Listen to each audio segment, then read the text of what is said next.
Nā wai ho'i ke ole o ke akamai, he alahele I ma'a I ka hele ia e u mau mākua. Who would not be wise on the path walked upon by my parents and ancestors? I think this is good for your soul. Yeah. It is, isn't it? I think so. I mean, you're involved in a lot of different things. How do you find the time? You're a farmer who became part of a movement who's now back farming, but also pulling maybe the native Hawaiian farming community together, bringing a bigger voice. What drives you in all those directions? Aloha ʻāina. Yeah. Yeah, and being, viewing life, viewing the land as a part of our genealogy, yeah, as our mother. When I see, my mother suffering, when I see my mother not being listened to, every atom within me, yeah, activates and needs to say something, needs to do something. We got to understand, yeah, what our economy is based on, and we got to define that. You got to redefine that. The entire budget is 16 billion. Of that 16 billion, 0.4% is allocated to the Department of Ag. Of that 0.4%, less than 10% directly correlates with food production, and it's not even food in the ground. It's one thing to romanticize ag, Yeah. but it's a totally different thing to put it into action. And ag is definitely not the priority of the state of Hawaii, and not for the past 40 years. Because what we see today, much like the rain of 25 years ago, yeah, that flows through the aquifer and it comes out the pipe, that we use at home, right? It takes 25 years for that drop to reach your sink. Today's economy is because of the decisions made 25 years ago.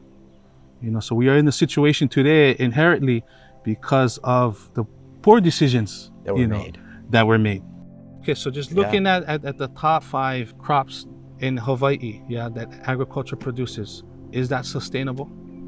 No, we can't live off of that. We cannot. If we ever have any conversation of sustainable agriculture, yeah, we got to look at the fundamentals. And what are the metrics and how are these things measured? Growing food, planting food is the most political thing you can do. How raising livestock is the most political thing you can do. Why? Is because that is the basis of any economy. There is no society, there is no economy if there is no food.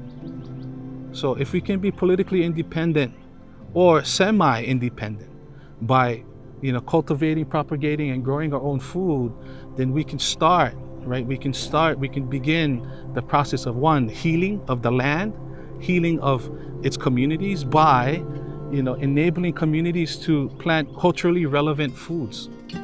I don't know one farmer that's not in debt and that's not operating in the red. Whether it's taro production, whether it's fruit trees, whether it's swine, I don't know one. Yeah, they're all struggling. Everyone's struggling. And if food collapses, if our food system collapses, our society collapses. Yeah. There's nothing to stand on. Nothing to stand on. And the truth is, Hawaii is only one disaster away from our communities starving. Do we want to wait till the catastrophe happens and there's more hungry mouths to feed than there are MREs? Or are we going to initiate that process now and tackle 5% of that problem within the next 5 years, within the next 10 years? Tackle the 5%.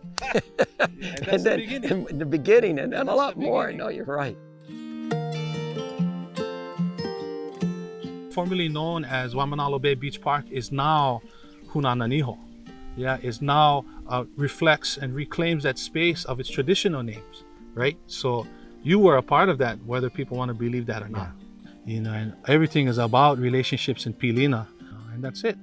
I mean, a lot of people, they cannot understand this. And truth be told, not every, ʻaʻole pau ka iki ka halau hoʻokahi, that not all knowledge is contained in one halau or one setting.